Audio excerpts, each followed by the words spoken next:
সুদানে জাতিসংঘ মিশনের সন্ত্রাসীদের ড্রোন হামলায় নিহত ৬ বাংলাদেশি শান্তিরক্ষী জানাজা সম্পন্ন হয়েছে।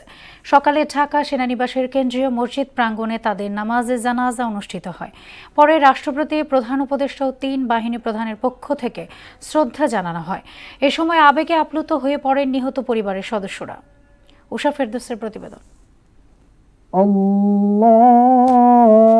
সুদানের আবেই এলাকায় জাতিসংঘ মিশনের একটি ঘাঁটিতে সন্ত্রাসীদের ড্রোন হামলায় শহীদ ৬ শান্তিরক্ষীর নামাজে জানাজা ঢাকা সেনানিবাস কেন্দ্রীয় মসজিদে অনুষ্ঠিত হয়।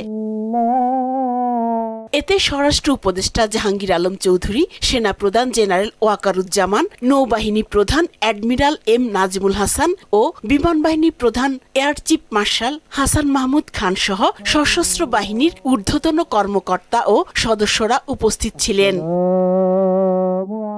জানাজা শেষে রাষ্ট্রপতি, প্রধান উপদেষ্টা ও ৩ বাহিনী প্রধানের পক্ষ থেকে পুষ্পস্তবক অর্পণ করা হয়। জানাজার আগে শহীদ শান্তিরক্ষীদের জীবন বৃত্তান্ত পাঠ করা হয়। কাদুগুলি লজিস্টিক বেস সুদানে সন্ত্রাসী গোষ্ঠী কর্তৃক ড্রোন হামলায় শাহাদত বরণ করেন। ইন্না লিল্লাহি ওয়া ইন্না ইলাইহি রাজিউন। এতে ইউএনএফপির chief community liaison officer mister Boris আত্মত্যাগকারী বীরদের অবদান তুলে ধরেন।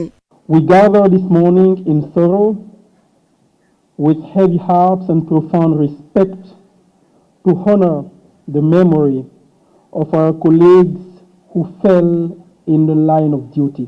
এ সময় নিহত পরিবারের স্বজনরা আবেগে আপ্লুত হয়ে পড়েন। মরহুম কর্পোরাল মাসুদ রানা দীর্ঘ 19 বছর বাংলাদেশ সেনাবাহিনীতে কর্মরত ছিলেন। তার কাজে কর্মে এবং কথাবার্তায় যদি কারো মনে কোনো রকম কষ্ট দিয়ে থাকে, আপনার আল্লাহর মেহেরবানিতে তাকে ক্ষমা করে দেবেন। আমার বদগাছ ছিল কিন্তু এখনো নাই, এমন ঝড়ে ধরে চুরমার হয়ে গেল রে বাবা, আল্লাহর কাছে আমি কি কথা বলবো। আজকে নবী সালাম মন্ডল, কর্পোরেট মন্ডল বেঁচে থাকলে হয়তো আরো গর্ববোধ করতো যে তার ছেলে শহীদ হয়েছে। সেখান থেকে গ্রামের উদ্দেশ্যে মরদেহ নেওয়া হয় তেজগাঁ পুরাতন বিমানবন্দরে।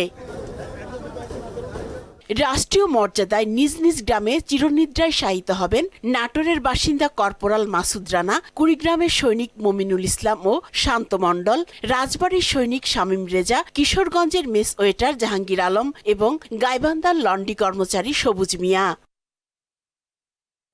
উষা ফেরদৌস, মোহনা সংবাদ, ঢাকা।